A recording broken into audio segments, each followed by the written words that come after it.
Today we will be looking at an article on the role of PFK2 and insulin in the regulation of glycolysis in cardiomyocytes. My name is Beth Scott. And I'm Adele Bernard. Heart muscles need to work at all times, no matter if we're eating an ice cream cone or sleeping for 8+ hours. In these scenarios of high energy versus low energy, our cells are managing metabolic flux. So diabetes, patients have challenge managing metabolic flux, largely due to a hormone called insulin. So let's look at what things look like in a normal patient. We've got insulin in the bloodstream, shown in green, and it binds to insulin receptors in dark green. This helps the uptake of glucose into the cell, which is a precursor to glycolysis. And we see those receptors being activated in yellow. In type 1 diabetes, however, insulin is not produced by the body properly. And then in type 2, insulin receptors don't work properly, and so glucose remains in the bloodstream in both cases. That means that glycolytic activity is going to be lower, and these cells are going to need to gain energy through other energy sources like fatty acid breakdown, which can lead to cardiomyopathy. So this study is significant and important because cardiomyopathy is the leading cause of death in diabetic patients. The researchers in the study, in order to study this, basically created some type 1 and type 2 diabetic mice by using streptozotocin as a drug to do type 1 and a high-fat diet to simulate type 2 diabetes. And this is to help them understand glycolytic regulation. So in this paper, they specifically focused on PFK2 presence and expression because it is known to be a crucial regulator in cardiac glycolysis. Okay, but where does PFK2 come into play? So to give you a broad overview, when insulin and blood glucose levels are high, this is going to lead to protein phosphatase 1, to phosphorylate the PFK2 complex, which then leads to more fructose 2,6-bisphosphate, a positive glycolytic allosteric effector, which is going to further activate glycolysis.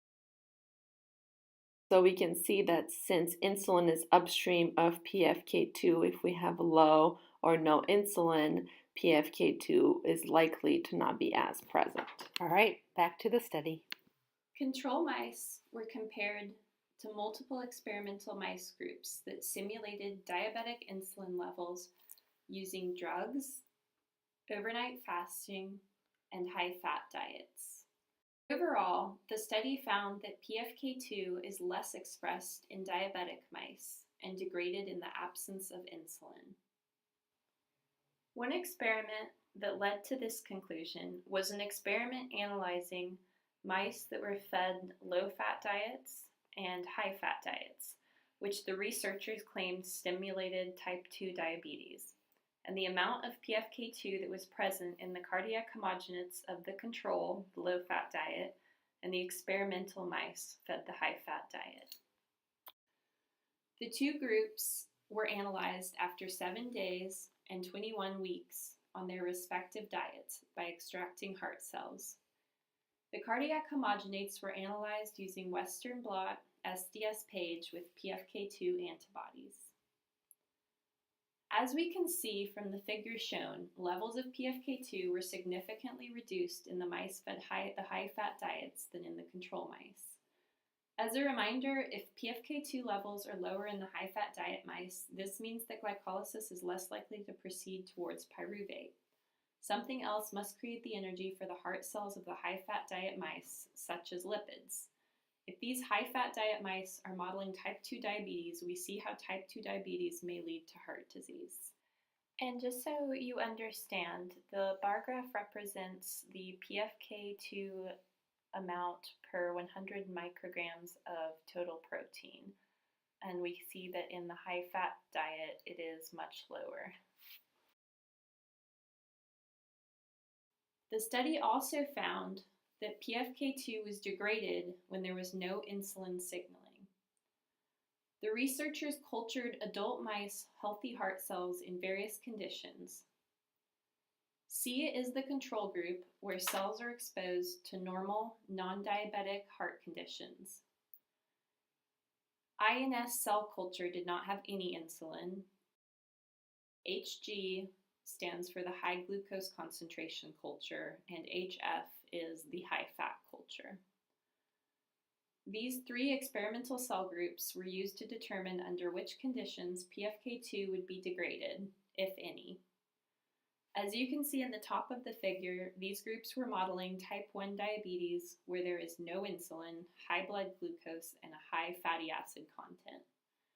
The group found that in the absence of insulin, PFK2 is quickly degraded. This suggests that insulin controls PFK2 presence, not just the expression. The bottom left figure, C, shows that PFK2 content was restored in the presence of insulin, or GF1, which is an insulin-like growth factor. So, the researchers concluded that insulin and lack of insulin controls PFK2 presence.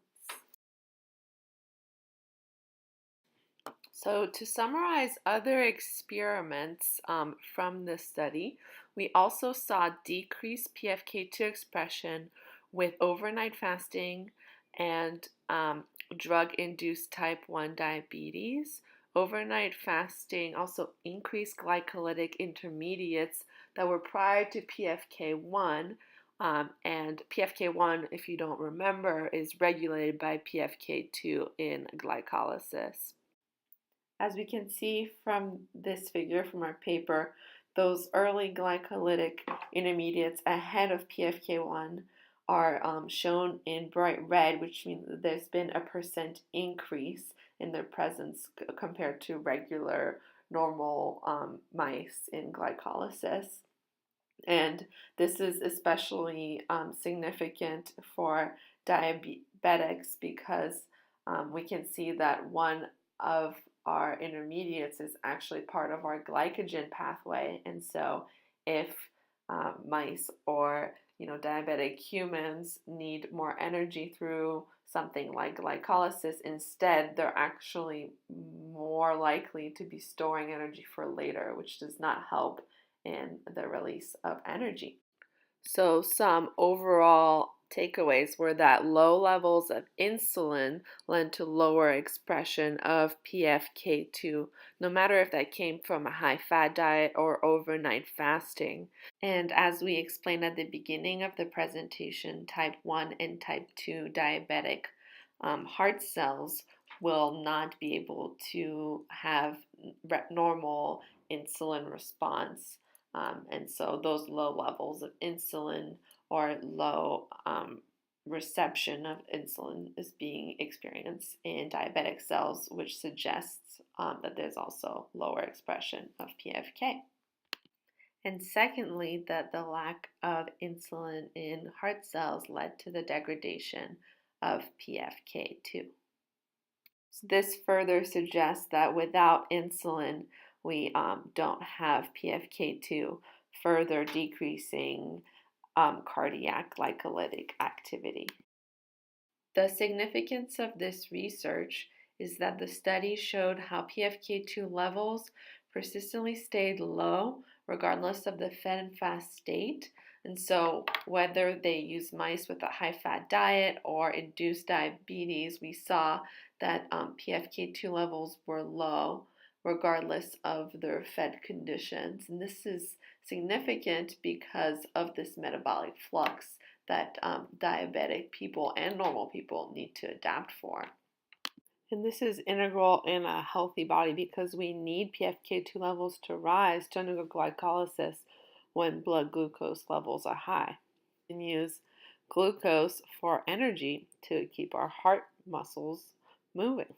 So to wrap up, decreased levels of PFK2 can lead to decreased ability to respond to metabolic flux, and this may increase risk of heart disease over time. So some next steps that we suggest are if researchers could find ways to modulate PFK2 levels independent of low levels of insulin, due to diabetes, this could be extremely beneficial to prevent cardiomyopathy in diabetic populations. Let us know if you have any questions. Thanks.